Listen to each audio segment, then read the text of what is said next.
Despite soccer being the most popular sport worldwide, it hasn't had such luck in America. There are multiple reasons as to why this is the case, and in this video we will discuss a few of those topics.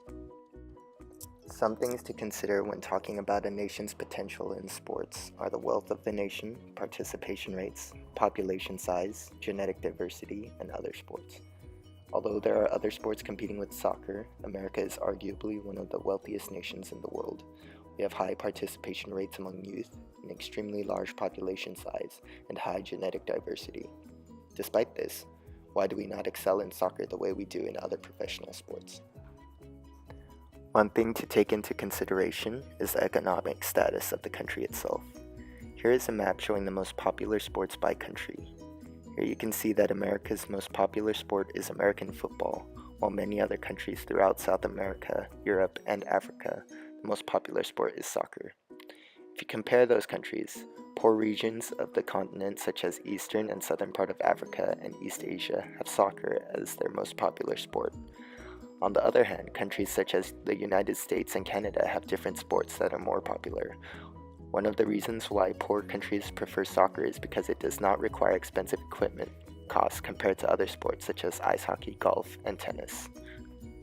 In America, the overall culture in society plays a big role as to why the US doesn't succeed in soccer as opposed to other countries.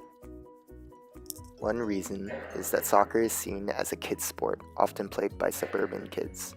Soccer actually has high participation rates among youth. Terms such as soccer mom or soccer fan are well known as a running joke in American society because of the high prevalence of youths participating in soccer.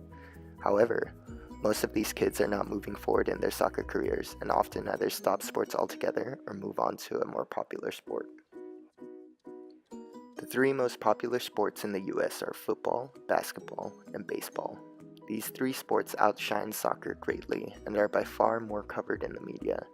Because of this, Americans are simply not as exposed to soccer as they are to football, basketball, or baseball.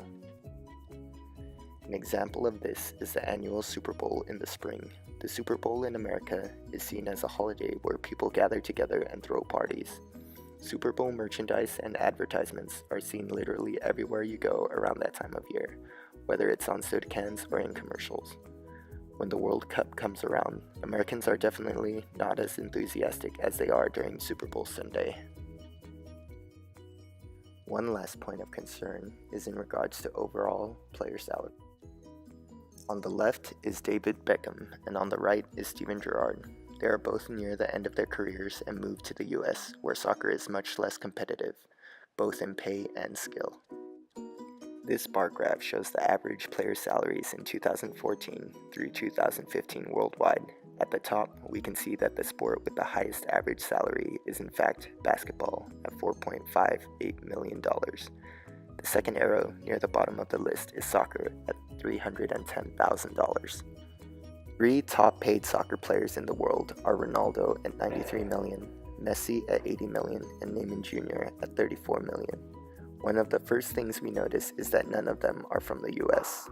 Now, if we compare their pay with the top three top paid players in the US, we can see that US players are being vastly underpaid, where the top salary is $6.7 million. There is also a discrepancy between the US's top three players and the rest of their team. A primary reason for men deciding not to participate in professional soccer in the US could be due to the vast majority of the professional players being underpaid compared to the top players, where the top three are paid anywhere between $4.5 to $6.7 million, and the rest are paid under $150,000.